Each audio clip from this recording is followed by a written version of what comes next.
How will you approach negotiating with the unions, specifically the police and the fire department, taking consideration how much they're making, how much the average citizen here makes, taking consideration they're putting their lives on the line, we aren't, taking consideration our needs for them, etc. But I want to know your approach in negotiating with those, specifically those two unions.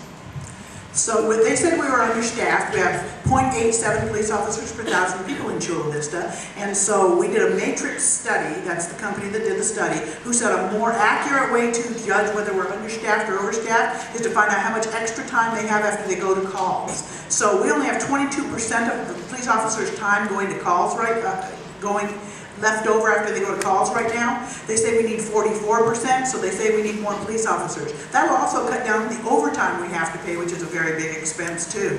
But we laid off 10 police officers in the last couple of years. It costs $125,000 minimum to train them. So then when you actually get them back, you only have rookies. We should never have laid those seasoned officers off in the first place, but we're gradually hiring them back because we're making that one of the budget priorities. But we're also doing it so we don't have to pay so much overtime. Same with the fire department. And both of them are also paying their full share of the pension now, which also helps very much.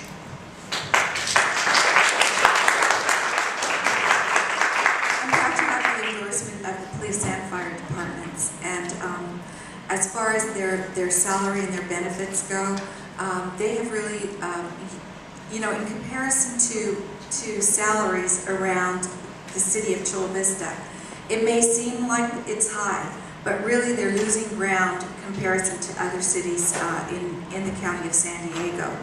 And I think what you're going to see is more attrition and more loss of police and fire services if we're not able to keep up with that and recruit firefighters and police officers to our city. Public safety is the most important thing to us.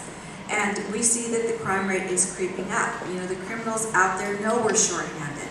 And so we need to make sure that we set economic development policies so that we restore our revenue base to the city of Chula Vista so that we can hire more cops and pay them for what they're worth.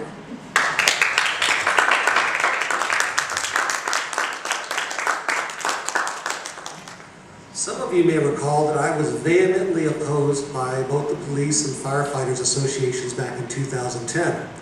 That's because one of the primary things I ran on was the need for pension reform. As things turned out, as history proved, I was being honest with all the parties involved at that time, and over the long haul, that built a foundation of trust. That's the way to negotiate with people, being honest, building a foundation of trust, and dealing practically with problems. We're definitely undermanned in our police department. And I have to tell you that with all the needs we have, great as they are and diverse as they are, one of my absolute highest priorities has to be putting more feet on the ground in terms of our police officers.